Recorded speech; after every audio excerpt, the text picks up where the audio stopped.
Hey guys, it's NutsUKM here, and we are back with another legendary weapon review video. So today we're going to go back to the scout rifle. So you'll see that KJ was kind enough to let me use her account again on the basis I don't currently have this weapon. So in today's video we're going to be reviewing the Nameless Midnight. So as you would have seen, for those of you who have watched my previous videos, the purpose of these is to take weapons that I've found to be efficient, or my friends have found to be efficient, or any other people have found to be efficient in PvE, and test their resilience in the Crucible. Obviously, from my perspective, I think it's quite good on the basis that I'm not a godly Crucible player anyway, so it's a bit more realistic for, I guess, the average Crucible player to understand what weapons will complement what play styles. So as always, we'll start off just by taking a look at the weapon in a bit of a closer view. So taking a look at the bottom right section. So this weapon stacks pretty well, and it's no surprise it performs as well as it does in PvE. The impact sits at 62, which is good. The range sits at 46, stability 44. The reload speed's bang on the middle of 50, and the handling's at 47. Aim assistance for this weapon is at 62. So when it comes to the perks, you've got the intrinsic perks here. Get me teeth in. The intrinsic perk is precision frame. So this weapon's recoil pattern is more predictably vertical. So you'll see this pop up quite a lot on the kinetic weapons. You'll also notice I have changed the sight on this weapon. And the reason for why is, those of you who have seen some of my previous videos, you'll know that I tend to set up weapons differently for PvE than I will for PvP.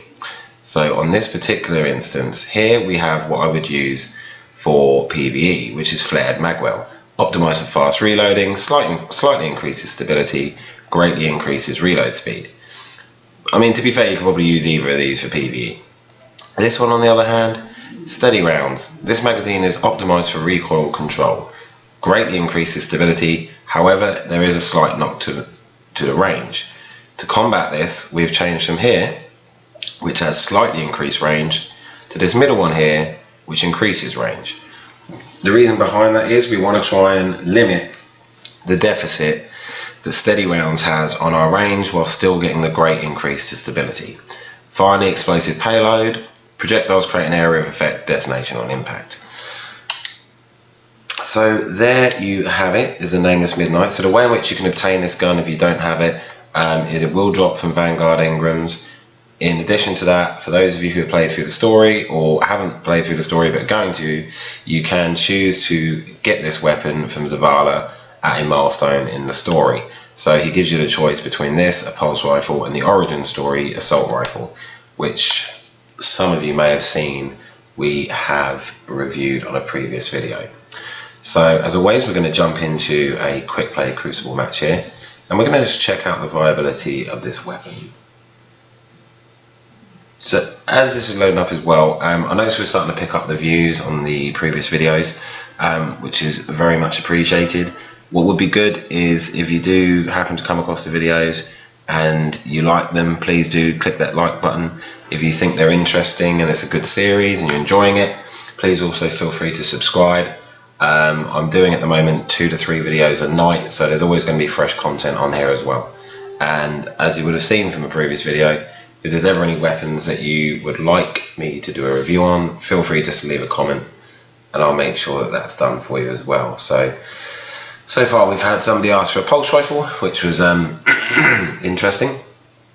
Pulse rifle isn't really my best weapon, so to be fair, it was a scout rifle, so we'll see how this one goes with our Nameless Midnight. And just as a heads up, for the next video we're going to be taking a look at the Bad News hand cannon. So I've already done a video that I'm going to be uploading later on down the line with the Better Devils, so I just want to see how the Bad News compares as well, and look to get those ones up for you shortly. Endless Veil should be interesting. Not a terrible map for a scout rifle. It is, however, Supremacy. You gotta love Supremacy. One day I'll play Supremacy, and do you know what? I lied. This might not be a great map for a scout rifle. One day I'm going to play Supremacy and remember to pick up all of my tokens. Which is all. And we're off. Okay, okay. I mean, not a bad start. We got a team shot on the first start. Our aim is horrific on that one. That's our... There's a lot of jumping going on here at the moment. So you'll see there 31 crit shot, 17 body shot.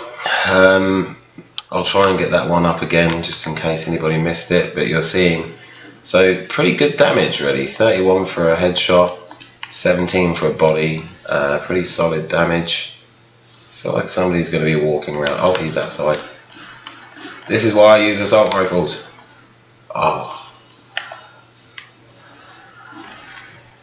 Where did my grenade just go? I'll pick up this little token here.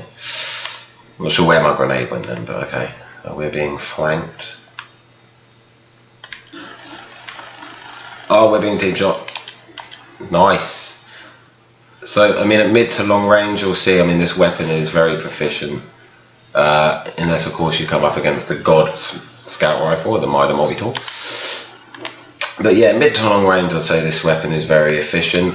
We got a decent kill a minute ago, just before we got hit with the... Oh my god, I got stuck. Just before we got hit with the Mida. So, you know, you're gonna do well as long as you play the map to the gun strengths. Oh, my batteries are low. That's good. We won't be doing too well if our batteries are low either. Oh my god. Where's our buff? I just tried to use our buff and it wasn't working. Alright, do you know what? I mean, this isn't bad for us. Oh my. I mean, obviously we're being helped with the team shots here, but it's not terrible. It does a hefty bit of damage. And if we quickly check, not terrible for the hip fire, and the accuracy for the ADS is very strong as well. I think we just did a recoil test without getting blown up by a rocket or killed afterwards.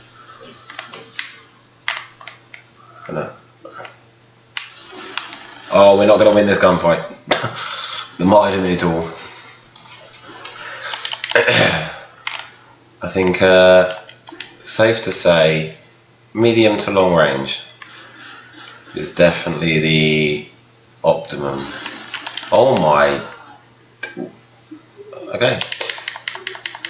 Fair enough. Fair enough.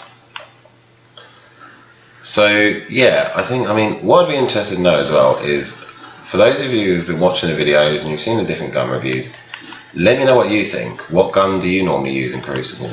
What would be good is people will often, there's two ways that you could get me to do a gun review. And that's, one is there might just be a weapon that you don't have yet, or you're thinking about getting, or you're thinking about infusing. And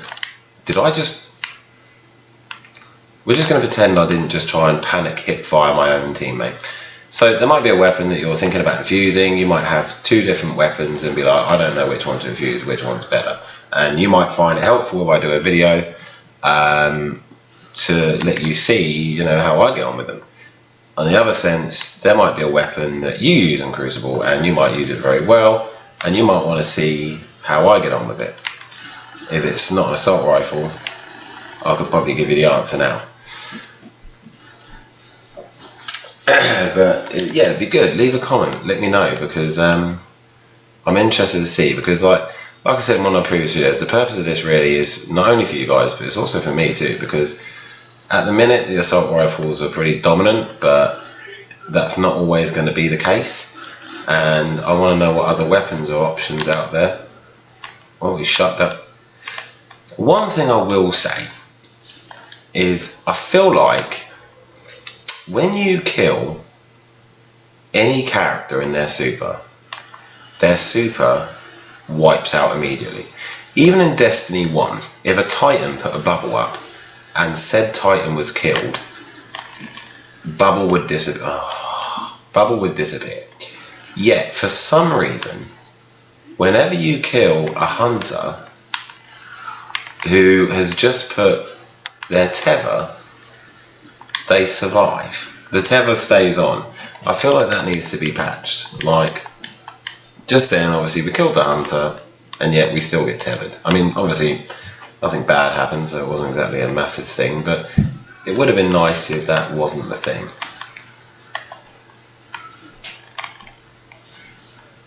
Oh, that was oh my god. Well, that was a terrible idea.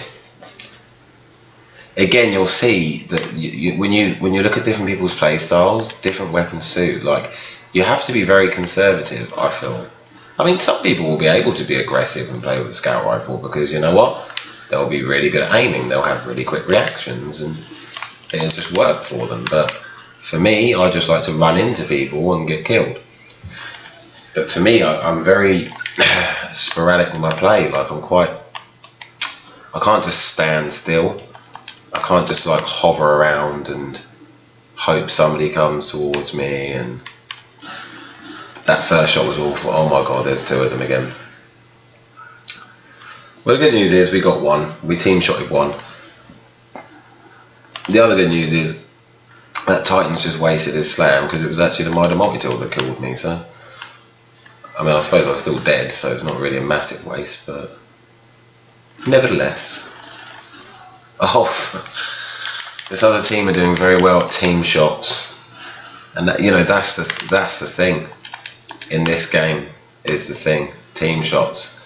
And I'm so happy it is, because like, I used to get so many assists in Destiny 1, and I don't think there's anything more demotivating when you got the little scoreboard up and your KD is like 0.7 something, and then there's like 16 assists next to your name. And you just think to yourself, like, what could have been? Oh, I mean, this is why I have to use auto rifles, right? Because my aim is just not what it should be. We're just going to collect these little Asda tokens quick. Oh my god. We're going to... Oh, okay, he ran away. I feel like one of them should have hit. We're being flanked by every corner. Behind us! Behind us! Oh my god, now we're being flanked in this corner. Did my teammate just run off? He got flanked with me and ran off as I was shooting the guy. Helpful. Oh, not again. Yeah, we've got team shot. Well, there we have it. There's another video done. Verdict time, I guess. I like it. I don't think it's necessarily the weapon for me, but I think 31 crit shot, 17 body shot is strong. You know, I think that medium to long range distances would be very good, and I think if you had a good secondary weapon to complement it, perhaps a sidearm or an SMG like the Mida mini tool, I think you'd do well with this gun. I think that, yeah, it's just obviously for me it's not my sort of style, which I go on about pretty much in every video. You got to make sure you pick the weapon that's right for you. But I hope you found this video interesting. I hope it helped. I hope for anybody that maybe like me didn't pick the Nameless Midnight when they got the opportunity from Zavala, maybe it gave you the chance to see. Maybe if you build a second or third character, you might give it a go. One thing I will say for anybody who is considering it, it's very strong in PvE. I've used it in PvE and I've seen a load of videos on PvE, and it is a beast in PvE. So if you're a predominant PvE player, it's definitely worth considering. But anyway, that's it for today, and I will get another video uploaded shortly. Like I said, we'll be doing a hand cannon. There's a couple of other ones I want to upload to. Cheers guys.